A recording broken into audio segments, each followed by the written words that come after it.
Hai, welcome back to my YouTube channel. Dan untuk oversharing kali ini, seperti biasa, aku akan mengoceh banyak hal tapi kali ini tuh lebih ke tentang pengalaman ya. Pengalaman selama di Kota Pangkal Perjuangan. So, let's talk about my story, and here we go.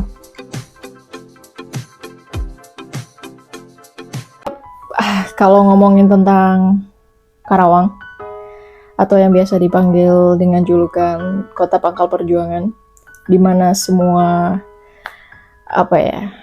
perjuangan Indonesia atau sebagian ada historinya di sini. Itu daerah yang lengkap dengan unsur histori dari presiden pertama kita, Insinyur Soekarno, yang dimana dia dibawa ke satu daerah bernama Rengas Dengklok. Ya, di sana cukup historis ya, dan nggak nyangka banget dari awal tuh aku nggak nyangka bisa menetap di kota ini. Dan untuk apa sih hubungannya dengan semua ini gitu. Kali ini aku mau bahas tentang semuanya nggak ada yang kebetulan, semuanya sudah takdir Tuhan.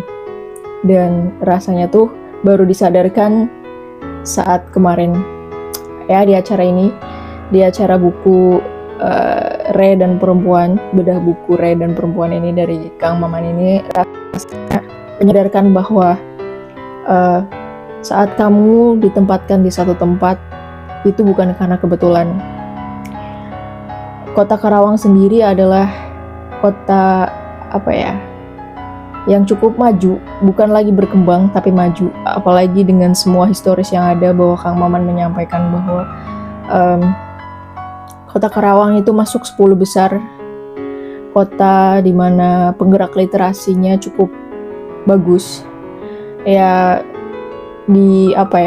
baru tahu bahwa kita tuh ada di peringkat 9 penggiat literasi, dan semoga dengan dukungan Bapak Bupati, dengan dukungan pemerintah di sini juga bisa memajukan literasi Indonesia, di mana miris sekali melihat perkembangan anak bangsa sekarang yang kurang interest terhadap literasi. Dan untuk ini tuh aku bener-bener kayak ngerasa wow gitu.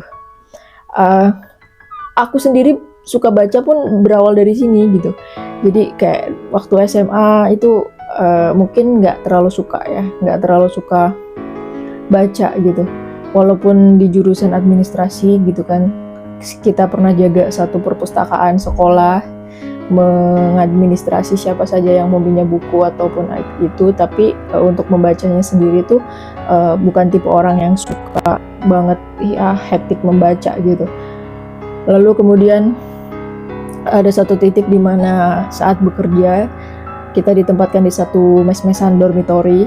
Di mes ini tuh rasanya kekeluargaan banget, dan di situ ada satu komunitas bernama Anissa, di mana para ukhti gitu kan, mungkin komunitas baca itu. Di satu kamar di mes-mesan ini tuh ada satu ruangan untuk perpustakaan gitu. Nah, saat itu ada penggerak literasi di dalamnya yang menawarkan adanya bedah buku satu. Yang aku ingat adalah buku pertama yang aku baca adalah ketika aku membaca buku berjudul Ku Tinggalkan Dia Karena Dia. Jadi itu tuh berkisah tentang manusia yang menjalankan hubungan gitu, yang saling mencintai, tapi di konteks hubungan yang belum ini ya. Jadi akhirnya dia memutuskan untuk meninggalkan dia karena dia yang kedua itu dari huruf besar semua, yang artinya dia sang pencipta gitu. Jadi langsung aku hektik membaca itu, kemudian mencari buku lanjutannya yang berjudul Ku Cintai Kau Karena Dia. It's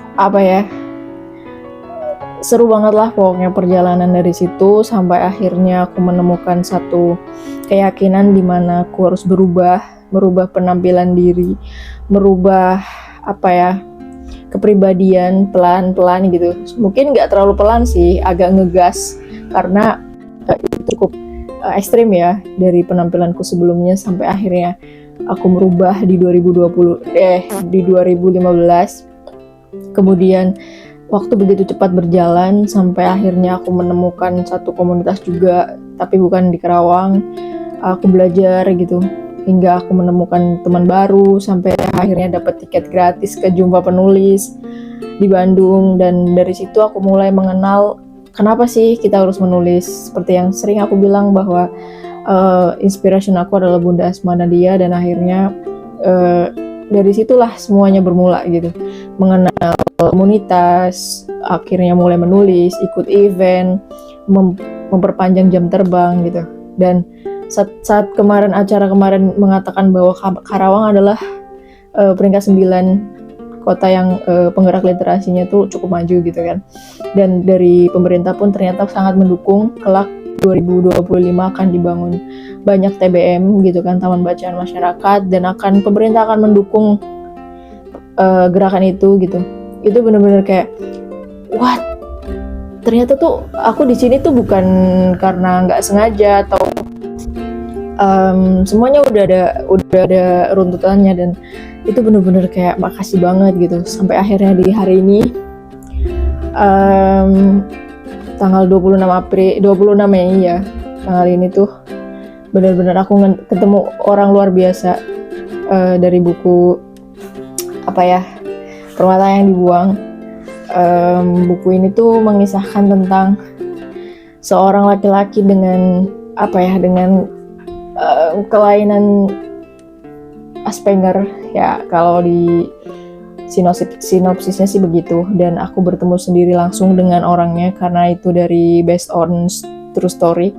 Seperti halnya aku yang menulis buku berawal dari true story, itu rasanya he is amazing ya. Jadi kalau buat Kak Fauzi Hamadfa, itu nama penulis Permata yang Dibuang, dan Kak Muhammad Fauzi itu luar biasa ya. Maksudnya jangan ada rasa insecure. Mungkin di kontenku pun ada gitu tentang gimana sih rasanya insecure gitu. Cuman ya aku berusaha untuk menyemangati diriku sendiri. Saat aku bilang ke Kak jangan insecure, semangat, itu sama aja aku bilang itu ke diri aku sendiri, karena aku berkaca gimana membaca buku karya Kakak itu kayak membayangkan gitu gimana prosesnya gitu. Terus kayak alur pemikiran yang dari true story difiksikan itu benar-benar nggak mudah gitu. Dan satu lagi yang udah pernah aku sampaikan juga secara langsung bahwa kita pernah satu komunitas juga, KMO Indonesia Online gitu kan, kelas menulis online Indonesia, KMO ya. Dan kita sudah pernah ikrar penulis bahwa kita adalah penulis. Dan di situ yang penting kitanya dulu percaya diri. Itu kata Kang Tendi ya.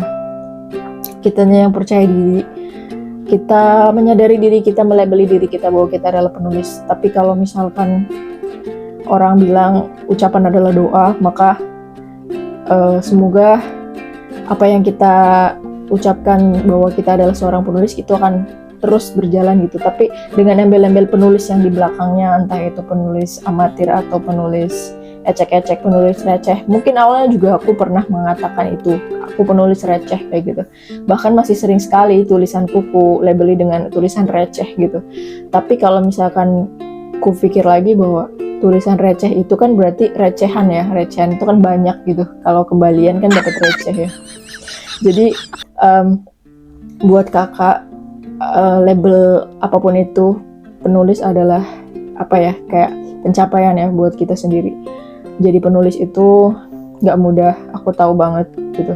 Dan kalau embel-embel amatir itu sebenarnya tergantung jam terbang Kak. Jadi kita juga nggak perlu bilang bahwa kita penulis profesional, nggak perlu, karena sebagai penulis kita punya jam terbangnya sendiri, kita punya pengalaman kita sendiri, kita punya jalan kita sendiri, kita punya genre kita sendiri.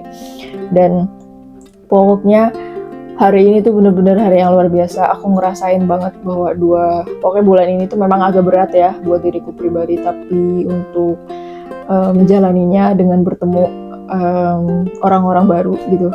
Apalagi komunitas FLP ini ya, maksudnya Forum Lingkar Pena ini forum offline yang bener-bener akhirnya aku temukan setelah 2019 aku bertemu dengan Bunda Asma. Dan jumpa penulis, lalu aku mendengar kata FLP, apa sih FLP gitu kan, Forum Lingkar Pena yang difounder oleh Bunda Helvitiana Rosa. Itu benar-benar kayak, di mana sih itu, katanya ada di seluruh Indonesia. Pas aku cari ternyata sempat vakum ya FLP Karawang. Semoga setelah ini benar-benar bisa bangkit, bisa menjadi forum tempat kita para penulis yang kadang kehilangan arah, kadang kurang semangat, biar kalau misalkan ada agenda jadi semangat lagi. Dan pokoknya luar biasa lah, pokoknya terima kasih buat akang-akang teteh-teteh yang udah membimbing kita semua. Pokoknya semoga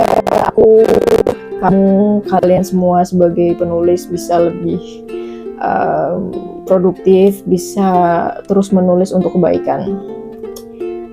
Semoga apapun yang kita inginkan bisa terwujud satu persatu, pelan-pelan aja sih ya. Cukup sampai situ aja lah mungkin ocehan kali ini. Ocehan, pokoknya kayak oversharing kali ini tuh cukup sampai sini aja, dan semoga kita dipertemukan di konten-konten berikutnya, oversharing lain kali. Maaf kalau misalkan emang kayak gini doang ya, masih amatir. Ngomong amatir. Enggak sih, maksudnya saya masih terus akan belajar gitu untuk mengembangkan konten ini, mengembangkan YouTube channel ini, ataupun belajar ngedit lagi lebih baik. Semoga. Thanks for support, thanks for everything, thanks for watching pastinya, dan sampai ketemu di konten berikutnya. Dadah.